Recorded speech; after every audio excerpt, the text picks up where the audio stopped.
Hello everyone, welcome back to my channel. આજે હું તમારા માટે કારેલાના શાકની રેસીપી લઈને આવી છું. હાજી ફ્રેન્ડ્સ, કારેલા ઘણા લોકોને પસંદ નથી હોતા, પણ તમે જો એકવાર મારી આ રીતથી કારેલા ડુંગળીનું આ શાક બનાવશો તો તમને ખૂબ જ પસંદ આવશે અને જરા પણ કડવાશ નહીં રહે. તો ચાલો ફટાફટ રીત જાણી લઈએ. અહીંયા મેં 300 ગ્રામ જેટલા કારેલા લઈ લીધા હતા અને કારેલા કૂણા અને પતલા લાંબા હોય એવા જ મેં લીધેલા હતા. એને આવી રીતના રાઉન્ડમાં કટ કરી લીધા છે અને જે બિયાનો ભાગ હોય એ કાઢી લીધો છે. હવે આપણે એની અંદર 1 ટેબલ સ્પૂન મીઠું અને 5 ટીસ્પૂન જેટલી હળદર ઉમેરી દઈશું. તમને જો વધારે કડવાશ લાગતી હોય કારેલાની તો આ સ્ટેજ ઉપર તમે 1 થી 1.5 ટીસ્પૂન જેટલો લીંબુનો રસ પણ એડ કરી શકો છો. હવે આ બધું બરાબર રીતે મિક્સ કરી લઈશું અને ઢાંકી અને એક સાઈડ ઉપર 15 થી 20 મિનિટ માટે રહેવા દઈશું. અને 15 થી 20 મિનિટ પછી તમે જોશો તો કારેલાની અંદર જે પાણી રહેલું હોય એ મીઠાની હિસાબે રિલીઝ થઈ જશે. એટલે કે કારેલાની કડવાશ છે એ બધી આપણે જે આ પાણી નિતારીને કાઢીએ છીએ એની અંદર નીકળી જશે. તો ફ્રેન્ડ્સ, આ ટ્રીક જરૂરથી ફોલો કરજો. આમ કરવાથી કારેલા જરા પણ કડવા નહીં બને. અને જે આપણે આ નિતારીને રાખેલું પાણી છે એને આપણે યુઝ નથી કરવાનું. તમે જોઈ શકો છો મેં બધા કારેલાની ચિપ્સ નિતાળી કાઢી લીધી છે. અને હા, જો ડાયાબિટીક પર્સન હોય તો આ પાણીની અંદર થોડું ઠંડુ પાણી, મીઠું, સંચળ, ચાટ મસાલો અને થોડા પ્રમાણમાં ગોળ ઉમેરી અને આ ડ્રિંક તમે પી શકો છો. એનાથી ઘણી રાહત મળશે ડાયાબિટીસમાં.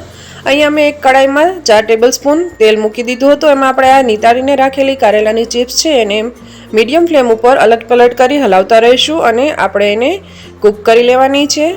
વચ્ચે વચ્ચે ચેક કરવાનું છે. તમે જોઈ શકો છો હજી ચિપ્સ છે એ બરાબર કટ નથી થતી. આવી રીતે પ્રોપર કટ થાય અને કારેલાની ચિપ્સ કૂક થઈ જાય ત્યાં સુધી આપણે એને તળી લઈશું.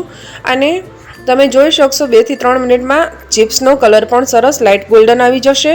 એને આપણે એક પ્લેટમાં કાઢી લઈશું. હવે આપણે આ શાકનો વઘાર કરીશું. એના માટે 1 ટીસ્પૂન જેટલું જીરું, અડધી ટીસ્પૂન વરિયાળી મેં ઉમેરી દીધી છે, 5 ટીસ્પૂન જેટલી હિંગ ઉમેરીશું અને 12 થી 15 જેટલા મેથીના દાણા ઉમેરીશું. હાજી ફ્રેન્ડ, જીરાનો વઘાર કરીશું. સાથે સાથે હિંગનો ટેસ્ટ એમાં ખૂબ જ સરસ લાગે છે અને મેથી અને વરિયાળી જરૂરથી ઉમેરજો. જો તમે અત્યાર સુધી આ રીતે ન કરતા હોય તો એકવાર મારી આ રીતથી આ શાક બનાવજો, તમને બધાને ખૂબ જ પસંદ આવશે.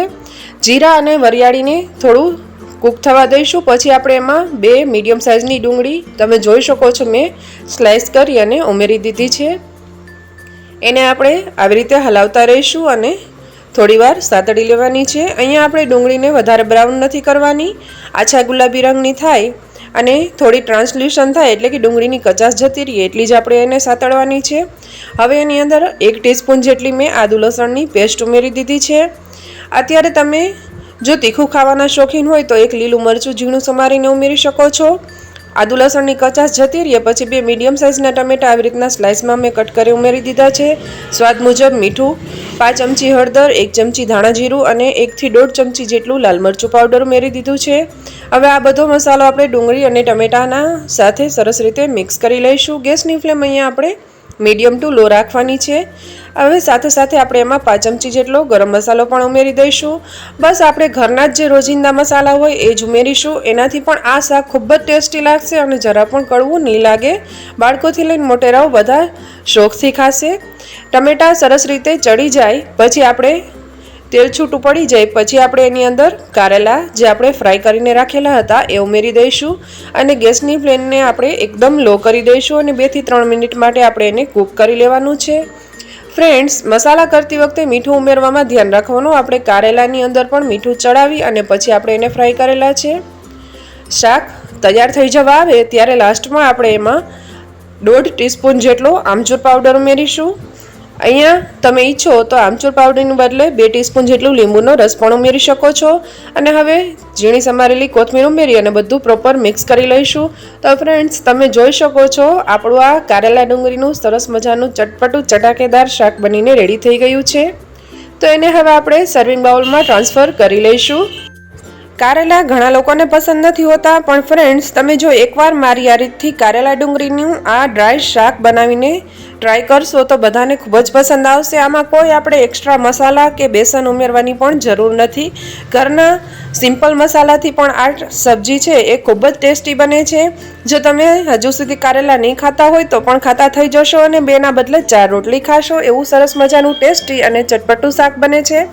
કારેલા આપણી હેલ્થ માટે ખૂબ જ ફાયદાકારક છે, તો એકવાર તમે પણ ચોક્કસથી આ રેસીપી ઘરે ટ્રાય કરજો. આઈ એમ શ્યોર તમને અને તમારા ફેમિલી મેમ્બરને પસંદ આવશે. તમને જો મારો આ વિડીયો પસંદ આવ્યો હોય તો વિડીયોને એક લાઇક આપી દેજો અને ફ્રેન્ડ્સ ફેમિલીમાં વધુમાં વધુ શેર કરજો. અને હા, હજુ સુધી જો મારી ચેનલ ઉપર નવા હોય અને ચેનલને સબસ્ક્રાઈબ ન કરી હોય તો ચેનલને સબસ્ક્રાઈબ કરજો.